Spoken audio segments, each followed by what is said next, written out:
On this lesson, I'm going to explain the methods of solving questions on sectors, area of sector, and the length of the sector, perimeter. Now let's see the exercise I have on the screen.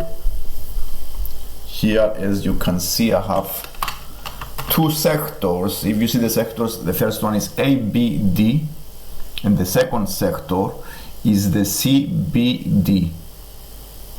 And what we need to find here is the area of the two segments.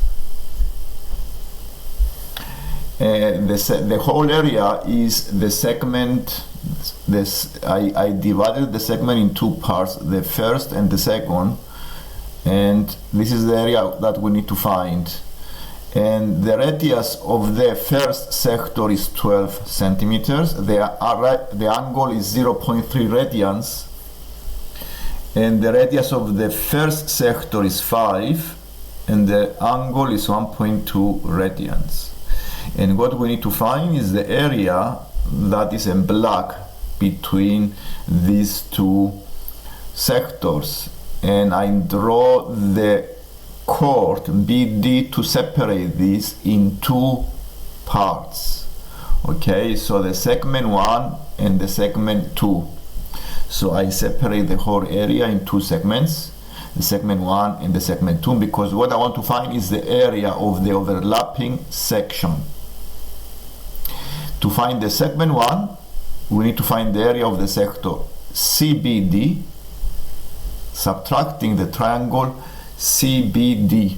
So we have one sector and one triangle. I subtract the triangle from the sector and I found the segment 1. The segment 2, I do exactly the same with the second sector. I found the area of the sector ABD and I subtract the triangle ABD, and this gives me the segment 2. So the area that we need to find is the sum of the two segments, 1 plus 2. And what we need to do here is to find the areas of the two sectors first, using the formula of finding the area. The area of a sector CBD is the angle divided by the total of the circle, and I times by the area of the circle with radius 12. And this gives me the proportion. The 0.3 over 2 pi is the proportion I take on the whole of the circle. And since the angle is in radians, we put the calculator, we set the calculator in radians. And we do the calculations and we found the area of the sector CBD, subtracting the area of a triangle now. The triangle CBD is an isosceles triangle with angle 0.3 radians.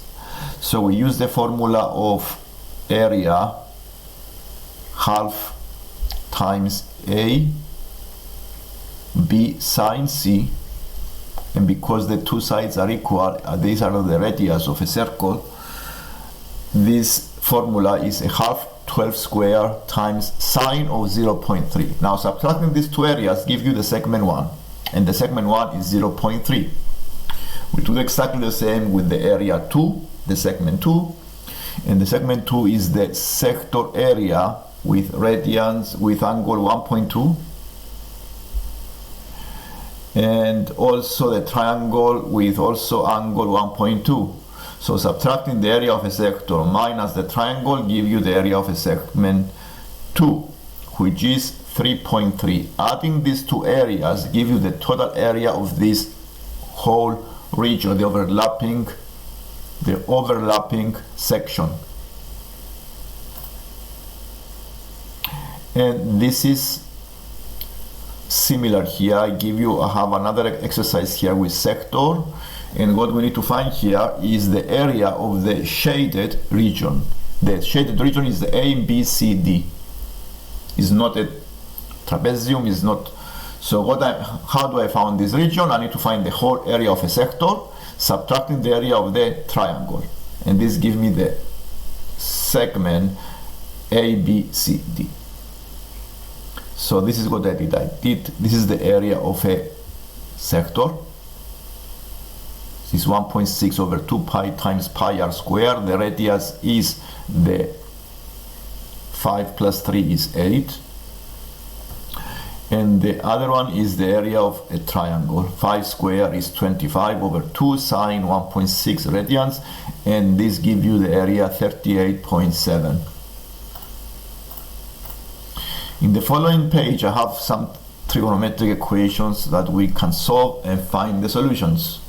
So in this exercise they give you the range in radians between 0 and 2 pi. We have the range in radians between 0 and 2 pi, and we want to solve the equation cosine x minus pi over 12 is equal to half 1 over root 2.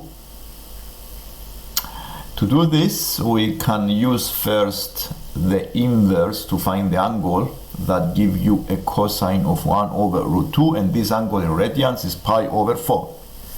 This is the first thing we do here to find the angle that give you this cosine, 1 over square root of 2. And since we have a range, we have to find all the solutions inside that range. So the first solution, I need to do an adjustment so I can add the pi over 12 into this solution. So this solution I found by solving the inverse, by using the inverse of the cosine, give you pi over 4. But the angle that I want to find is the x, not the x minus pi over 12. So I need to add pi over 12, and this give you the angle as 4 pi over 12. Simplifying this is pi over 3 radians, and this is the value of the x. Since I want to find all the solutions inside this interval, what I did next is to draw the unit circle.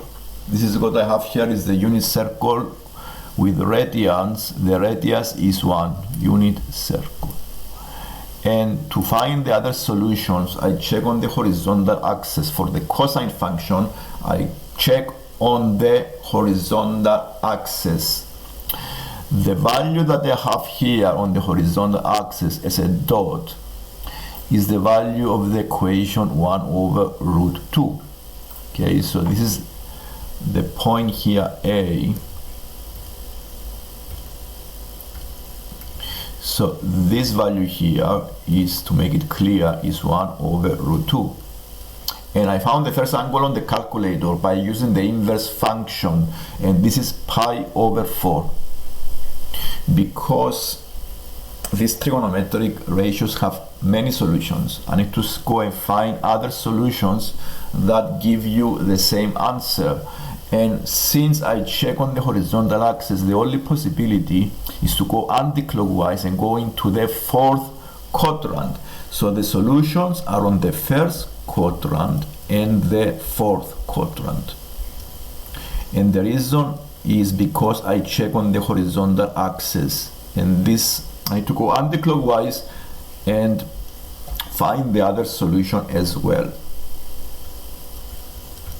And it's very easy to find the second solution because I know these two angles are pi over 4. This is pi over 4 as well.